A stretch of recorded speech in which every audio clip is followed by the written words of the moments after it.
Right, last night at the Molineux, 4 goals scored, 3 goals conceded, 1 sending off, and confirmation that there is never a dull day as a Chelsea fan. So in this video, we are going to chat through last night's game. We're going to focus on some of the individual performances, and we are going to look at where this Chelsea side go from here. And for your viewing pleasure, I have got a man who I describe as TikTok royalty. Do you know? That's quite a good. That's quite a good title to have. Yeah, I'll take that, man. In Tobes, how you doing, mate? Yeah, I'm good. I mean, it wasn't the most enjoyable watch, but we won, didn't we? So. Our first half was good. Yeah. First half was good. At the moment, we are a struggle, though, aren't we? Like, it is a bit of a struggle. I know we won, but I kind of prefer watching the second team in a way at the moment to the first team. Just because I know less about them. And also, I haven't seen much of Santos. I haven't seen loads of Gittens. Esteval's obviously exciting. So, like, you're learning more from those. Do you know what I mean? I know what you mean. Esteval shouldn't be in that second team, though, to be completely honest. He's our best winger. I think he's already our best. I look at him, I'm like, that's our best. I think that there is sometimes more to football than what you'll read on a statistics sheet and things like that. And sometimes you just have to go on how a player makes you feel. And I know full well, if Chelsea are drawing 1-1 at Stamford Bridge, 55 minutes in, 60 minutes in, right? And you're looking at that bench and you've got the likes of Garnacho who could possibly come on. You know that Pedro Neto's already going to be on the pitch. Let's say, for example, you've got João Pedro that could possibly come on. And you've got the likes of Gittens. Even if we had the likes of Mudryk back, and whoever else. I am always going to be most excited to see Esteval up and down that touchline warming up and ready to come on. And that's, 2 months into his stay as a Premier League club? 2 months and barely any starts. But it's like every time he's on the pitch, he does stuff. Like you said, he tries things. I don't care if you make mistakes, that's fine. But like you say, it's when they get the ball, you think they can just make something happen. It's a bit like Hazard back in the day. Would just like pick the ball up and you're like, oh, what's he going to do here? And it's the same with Esteval. And you hear it in the crowd. Like, they're far more excited. There's so many players in our team, or I think across the league really, where it's like they're an attacker, but they get the ball. They don't excite you. They're not, you know what I mean? You're not in immediate danger. He feels like he's creative with what he does. He tries to take a man, or he'll try a bit of skill. I'd rather see that and see how far he can take it. Would you say it's the most Hazard-esque feeling since Hazard? Because a lot of people say Cole Palmer, but I just see Cole Palmer as a completely different player. This guy feels the most like Hazard. Especially the ball carrying technique of things as well. Like when you literally see him juggling the ball, doing kick-ups down the touchline and stuff. And it's just dinking it over people sliding in. Like, this kid's taking the piss. Yeah, he's got that feeling about him, Esteval, 100%. We'll have a little look at last night's game because it was only 5 minutes in. We opened up the scoring. Ball over the top, which is intercepted by Gittens. Straight on to Andre Santos, who shows his worth from an attacking standpoint. Gets it, it's a placement shot, really. I was about to say blast it in, but it's a placement shot, really, on his left foot. Definitely more of what I was seeing from him at Strasbourg. Obviously, I was watching full 90s of Strasbourg every single week. Week in, week out, as we all do. Can't be a football podcaster unless you do. No, like when I was watching highlights of his goals and his assists and things like that, he was that sort of midfielder that was arriving late into the box. I don't think you'd call it attacking midfielder, but definitely... Bit Enzo-y, really. Like, bit Enzo-y, yeah.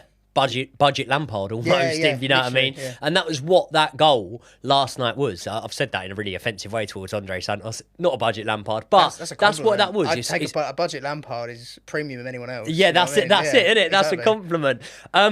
Are we starting to see that progression now from Andre Santos? Because obviously he hasn't been given the luxury of loads of minutes. And to be honest, the 2 games he started are 2 games we lost. He started against Man United. It can be excused. Robert Sanchez, early sending off. He started against Brighton. We had a sending off in that game as well. But in the last few games, whether it's from the bench or from the start like last night, I do feel like we're seeing a progression from Andre Santos now. And I think that with the likes of Romeo Lavia there, and Asugu, who people don't know about yet. He looked good at the Club World Cup as well.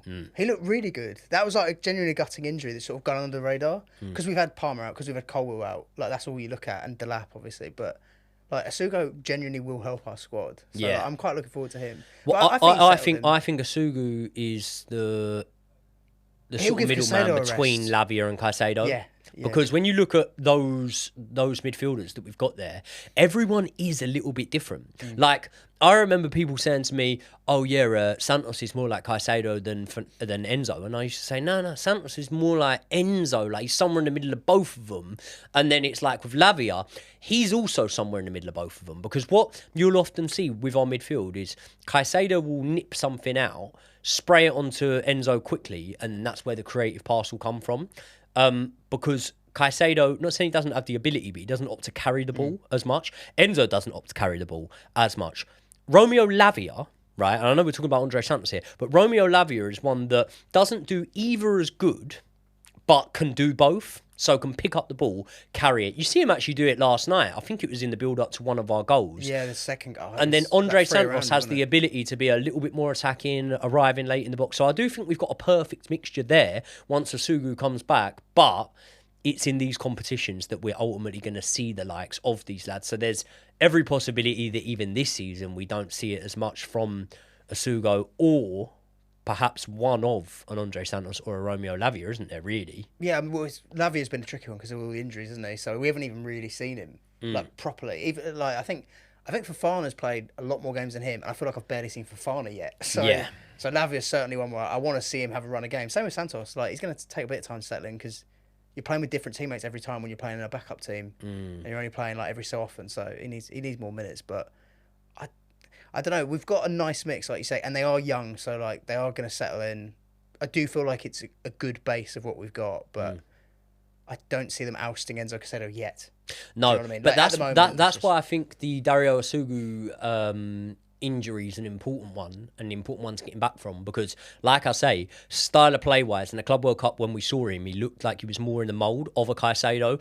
And at this moment in time, when you're talking about giving minutes to the likes of Romeo Lavia and Andre Santos, tell me if I'm wrong, but I would always feel like those minutes will never come in the place of Caicedo. They will always come in the place of Enzo. So they'll always come in the place of, right, you're going to get minutes. If you're a Romeo Lavia, for example, you're starting alongside Caicedo today. I don't think that those boys can be trusted with just Enzo next to them, but I don't want to... It'll be like he's taking one of the attackers out and put 3 in there. Yeah. It will be, like you said, it will never be, like any big game, Caicedo's starting every game. Yeah. And he has to, like naturally. But. So, speaking of players that we were hoping would be involved in big moments, and I'm going to be honest, right? A little bit anticlimactic when he first came, but in the last couple of games, we're starting to see it a lot more so. 15 minutes in, Gittens had, at that point, you know, in the game, I would say probably his best moment to date in a Chelsea shirt. Gets the ball on the left flank. He's in the 1v1 against the defender. He wrong foots him, ends up driving it across the face of the box. And it's Tyreek George who's on the end of it. Instinctive finish, to be honest. A finish that, let's be honest, right? Like, I've been craving Mark Hughes to start scoring some goals. And obviously, he's had 1 or 2 in there. But I think, like, if you could add goals to your game, you're a really, really important squad player for us, especially off the bench. If it's just that you're a pressing monster, then you might be looking at 10 minutes here and there off the bench.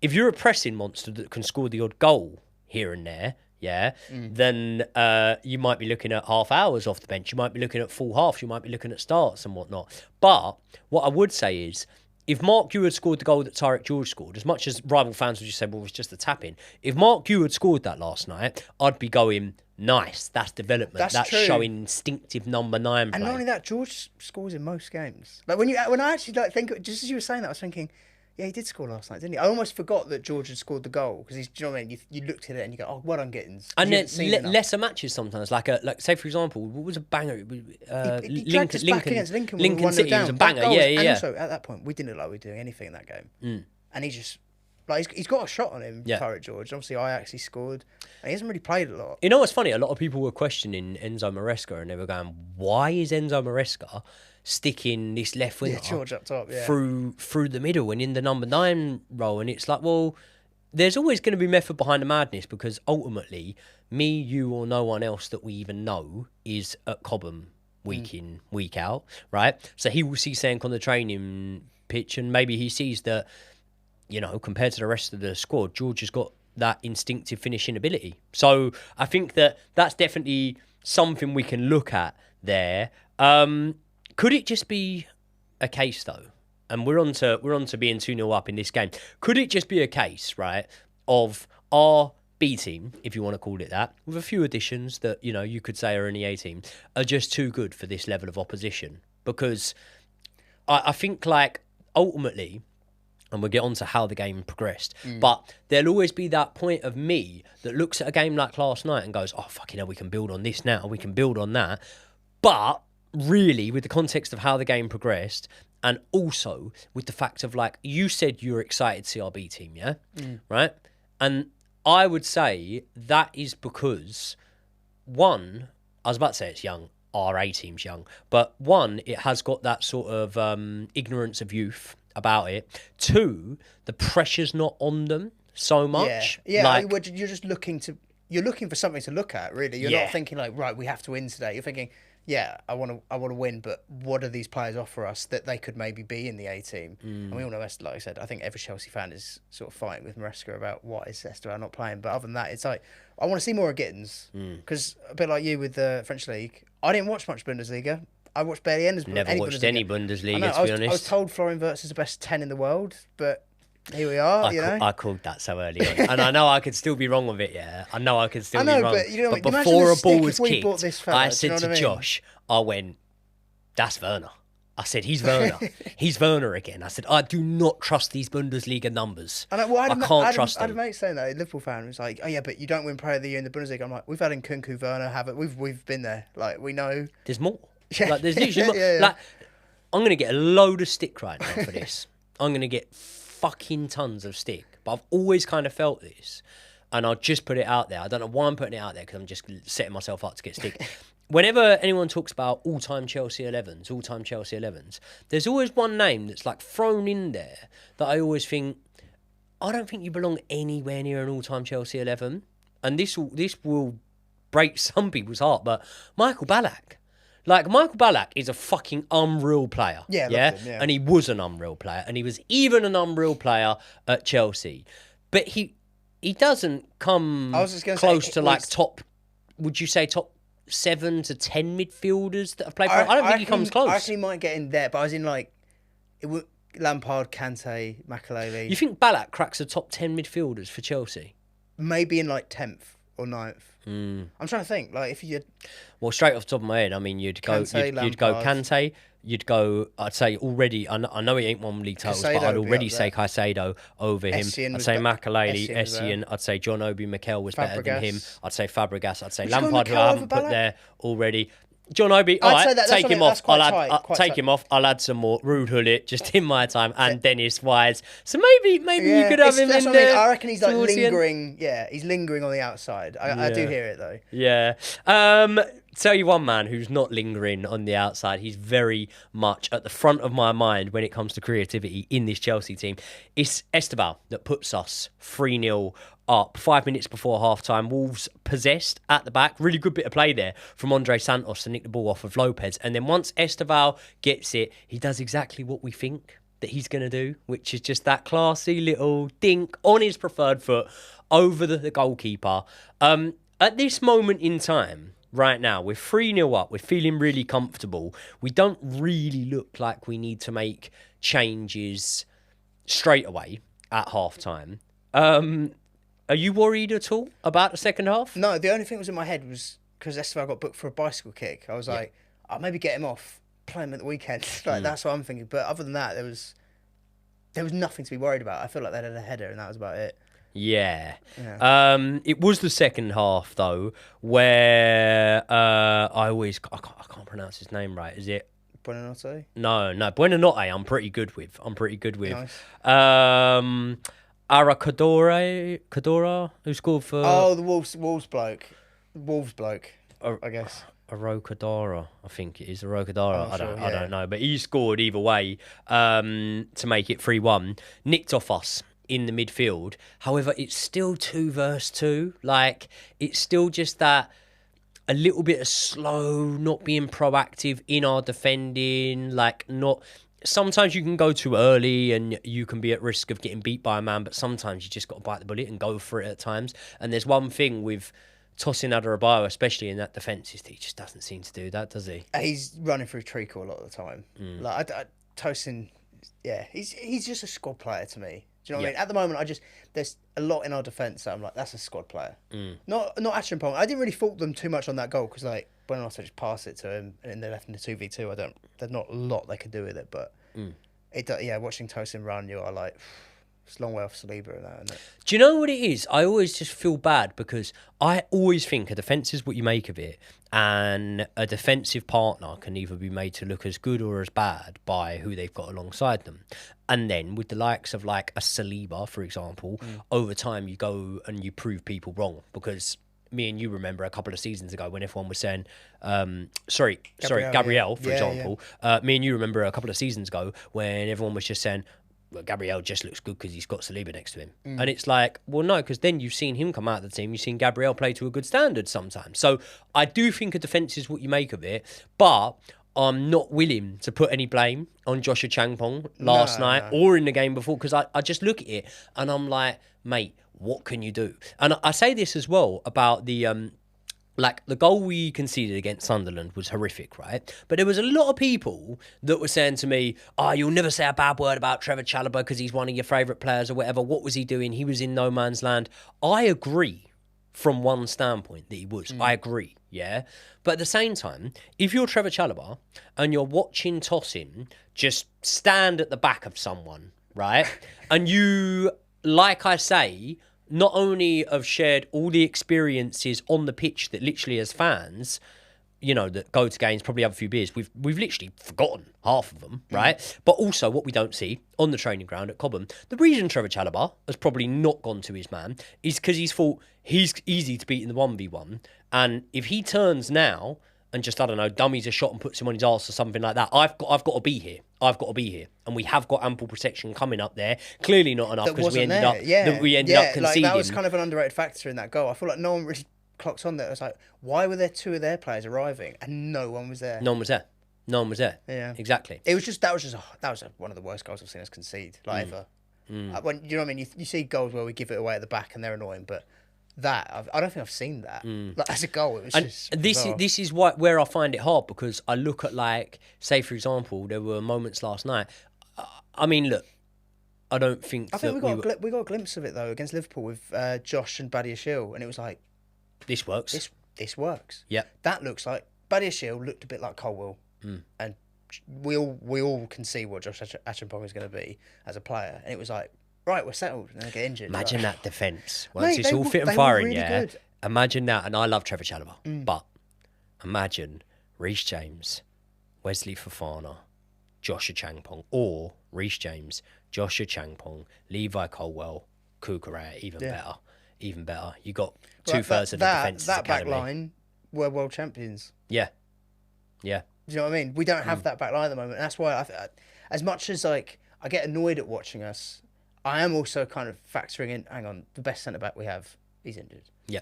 Our best player is injured. Like, we are not going to be that level at the moment. Exactly. Our best players are injured. Like, literally. We look at things at the minute, Enzo Maresca's telling us in his press conferences, our best players are injured. Yeah, I know. They're playing, but they're injured. So you've got your ones that are proper injured. And then you've got the ones like Cole Palmer and Liam Delap up until last night, who we'll speak about. Yeah, they're proper injured. Badiashile, Fofana for a very long time or whatever, Levi Colwell. And then you've got the walking wounded. Yeah. And they're the ones who are being wheeled out in these games at the moment. Your likes of a João Pedro, a Caicedo, maybe an Enzo Fernandez, some could argue a Kukurea, who even them, wounded, as I say, are probably better than the rest of the team. Really. 15 teams in the league have got to offer in those positions. So it's still worth starting them, but it's always worth giving it that context of like, it's not fucking easy at the minute. Yeah, I know. Do you know what I mean? It's not I just hope easy. they all pull out the international break.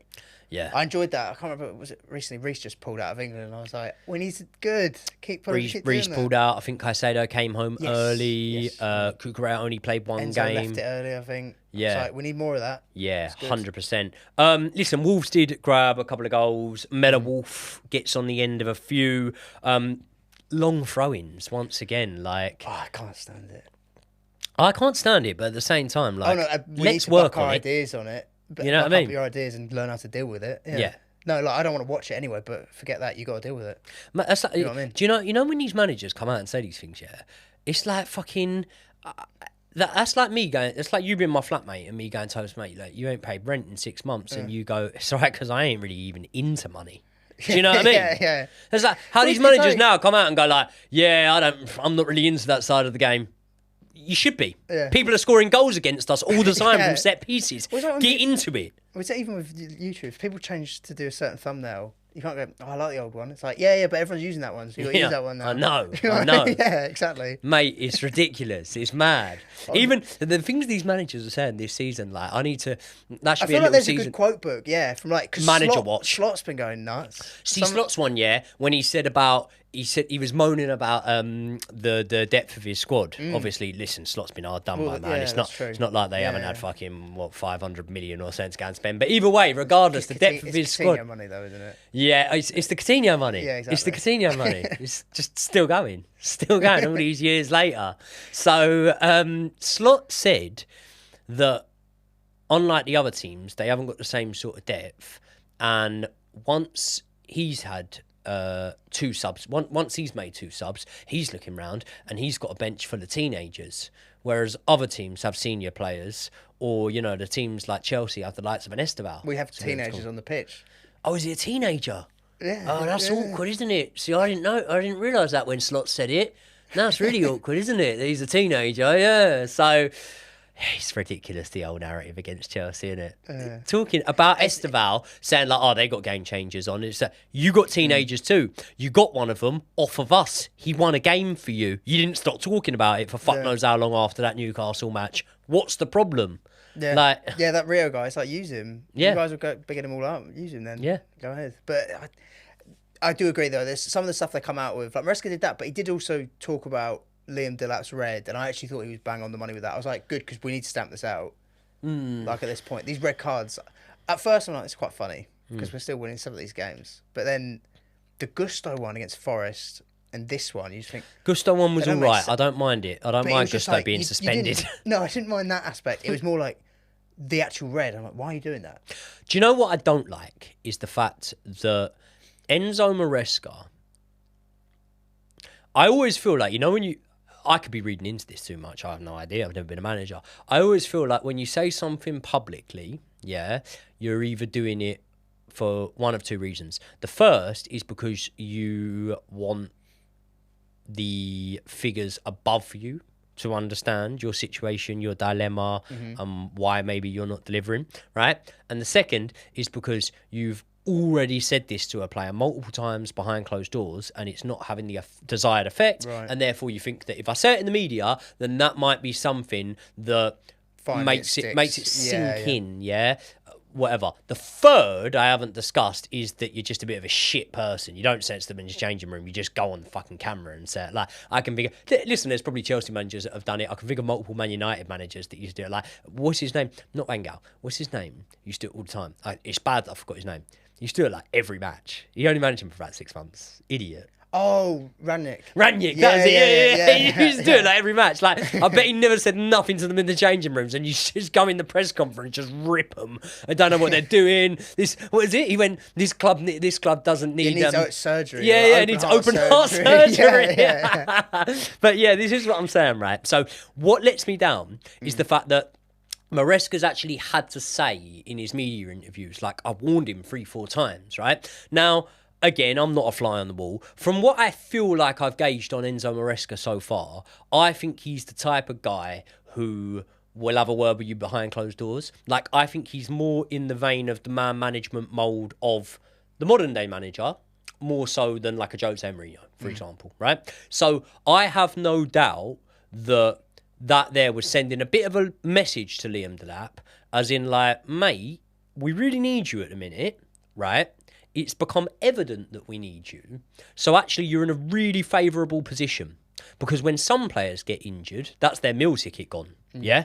Someone else comes in the team, starts performing your yesterday's news, yeah? When some players get injured, their importance is, it's heightened, basically, and it becomes more apparent. And I think that Liam Delap's has become a bit more apparent of having the importance of a figurehead number 9, and then maybe the likes of João Pedro starts playing better off the back of him, the guys that are able to link up off the back of him. And really, he did come on and fuck it a little bit. Because the second one, I'd debate it. Like, I think you can debate it's not even a yellow card.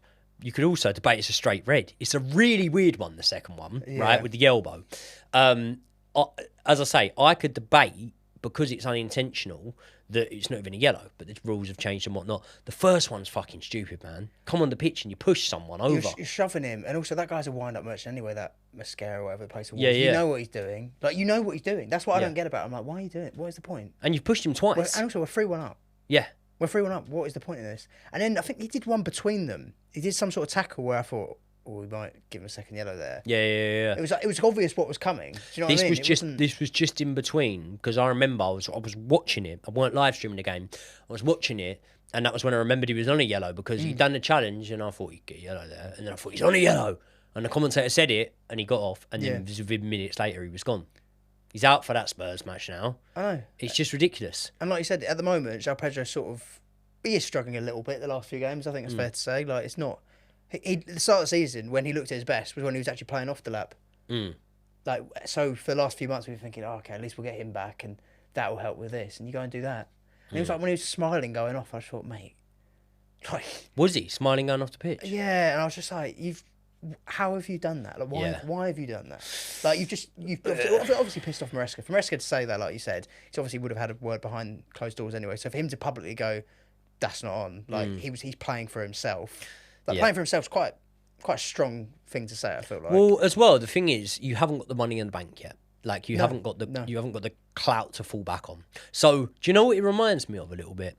Do you remember when do you remember Pochettino season, I think? Do you remember when Reece got sent off against Newcastle? Yes, yeah. And it was his first game back from injury, and Pochettino just started him. Like, normally you wouldn't get that. Pochettino's quite cautious, more cautious, I'd say, than Enzo Maresca at times. Pochettino just started him against Newcastle. And to be fair, I think Gordon terrorised him a little bit on the wing, and he wasn't doing the whole inverting thing and whatever. And he got himself sent off in that game. Now, Reece is the epitome of having money in the bank. Yeah? He's done it. He's been there. He's lifted the Champions League, Club World Cup, etc. Stayed through the hard times when it seemed like, the ship was sinking and everyone was jumping, right? So, even then, I remember doing a post-match review after that game and saying Reece had fucking let us down big time there, right? And that's a man I love in Reece James. So you've got to admit it. Liam Delap's let us down big time. Not in the match, but in terms of what's to come. Spurs, yeah. In terms of what's to come with Spurs. Because he would have been a really important player for us to have there, wouldn't he? Yeah. So it's one of them. Just before the end of the game, and Wolves did score another one, consolation. This is what won it for us. It's a fucking beauty of a goal. It's a ridiculous goal. It's a beauty. But I feel like at Wolves away, we have a nice collection.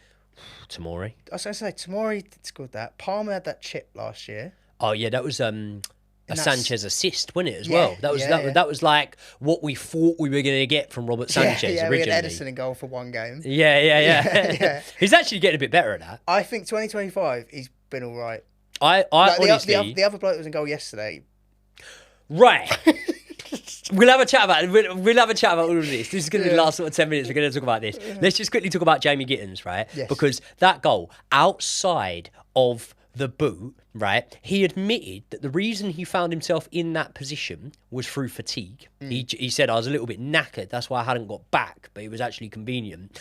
The way he let the ball run across his body without touching it, right, that there is... like, people use it too often. When you say about, like, oh, glimpses of brilliance, right? And it feels really bad because not only am I cheating on Josh Veste today, I'm about to slag off his favourite player. But he always says it. He always says it about Mudryk, glimpses of brilliance. And I'm like, I don't really see that many glimpses of brilliance, to be fair. now, last couple of matches, I'm starting to see a few little glimpses of brilliance from Jamie Gittens. They are glimpses, however, right? So I'm not like sold 100% on Jamie Gittens, but fuck me, I'm getting more excited about him now.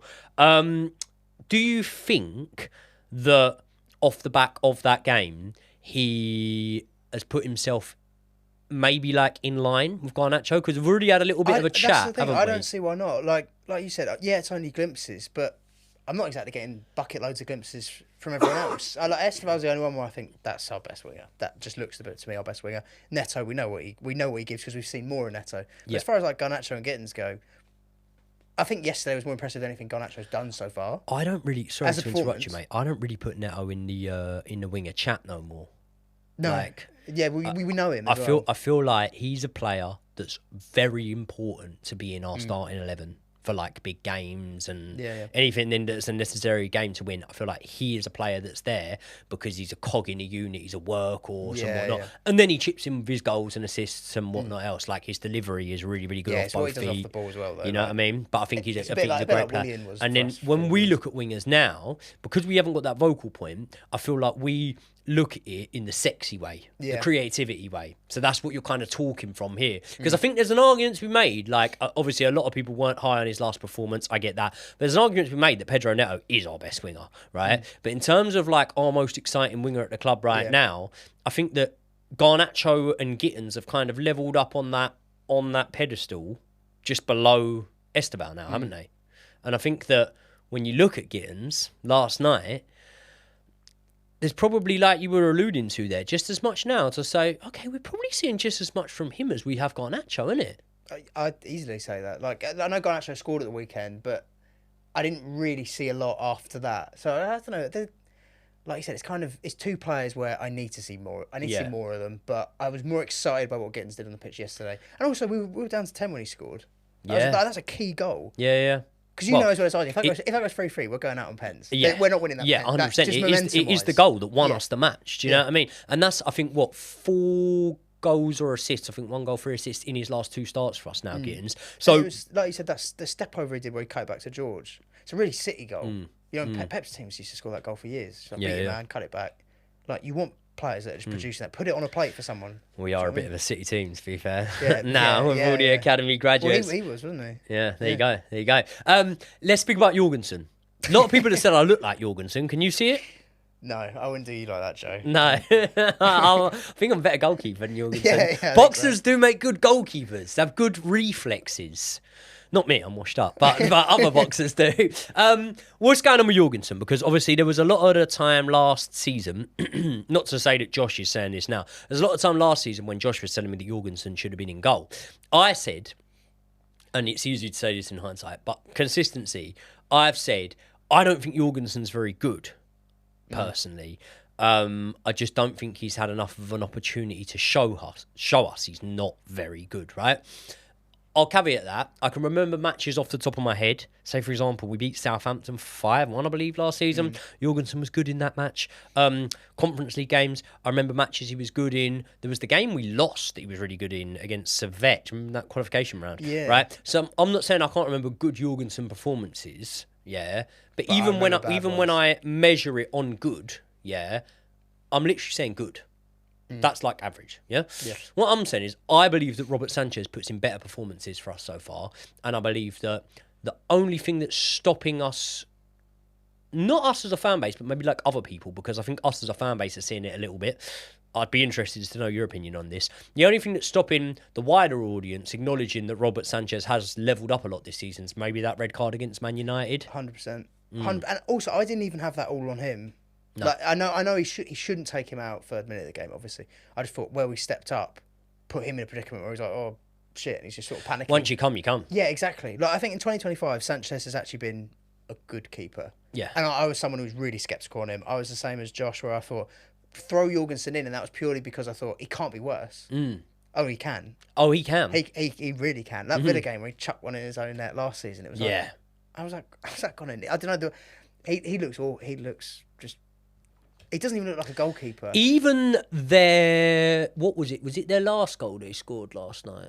I think it I was. also think the long throws that we're struggling with, Sanchez hasn't been a problem with them. No. Whenever they're near him, he's actually all right with it. But like that Jorgensen bloke doesn't want to come for stuff. But when he does come for stuff, I'm never assured. That I United, don't feel that safe United with game him. where the ball was like, the ball had snow on it, and he's just standing on his line. You're like, mate, You've got the advantage on everyone here. Yeah, you're exactly. probably the tallest, and not only that, you're able to jump in the air and use your hands, bring the fucking ball down, and sit on top of it. Like, look, what? I don't know what we're doing here. And so the worst thing is, I'm sure you get the same. People go in the comments like, "Oh, you're a bit harsh." I'm like, I've seen Czech and Courtois, and you want me to be like, "This is all right, mate." Come on now. I know. Like, I I can't pretend this is good. But that's YouTube for you, yeah, or just content creation for you in general. You're either too harsh on someone, or you're a yes man. Yeah. Brown envelope. Do you know how many times I've been told, oh, brown envelope works for the club? What? Because I want to see us win. Because I'm predicting us like that. Say, for example, the Club World Cup, the start of it, I went, yeah, we should win this. Like, do you know what I mean? I think we win this, whatever.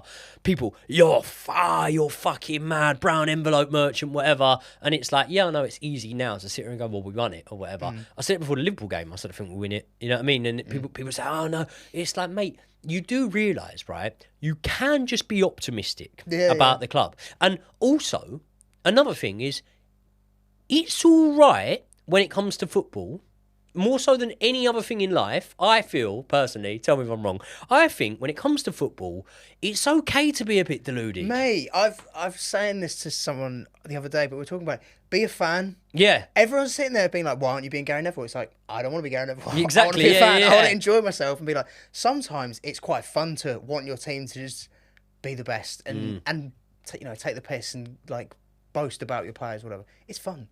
Like, it is fun to do. If you sat there being dour and negative and boring with everything the whole time, like, you wouldn't want to do it as a job, would imagine you? winning that Club World Cup and you go, oh yeah, but a lot of neutrals don't really care about it. Yeah. I don't give a shit. We're world champions. You should care about it. You know when everyone will care about it? When Liverpool fucking win it. Yeah, because that's the media's club, though, isn't it? Yeah. You know what I mean? Then TV. You watch. Oh, when no, Liverpool win it, when Liverpool win it, they'll be very proud to put that badge on their shirt for 4 seasons. On MNF, the next segment, MNF will go, is it bigger than the Champions League? Yeah. That'll be the conversation. Is it now bigger? It's more established now. Yeah. You know what I mean? It'd be one of them ones where it's like, it's been going a little bit longer now. It means saying, no, I weren't saying that a couple of years ago, were you? Anyway, fuck Carragher. Listen, we are going to be getting in to a Spurs preview now that I'm going to be joined by Tobes once again for. Thank you very much for coming in today, mate. Where can they follow you? Because you were doing great things on your YouTube channel, I have to say. Some of the videos on there, absolute bangers.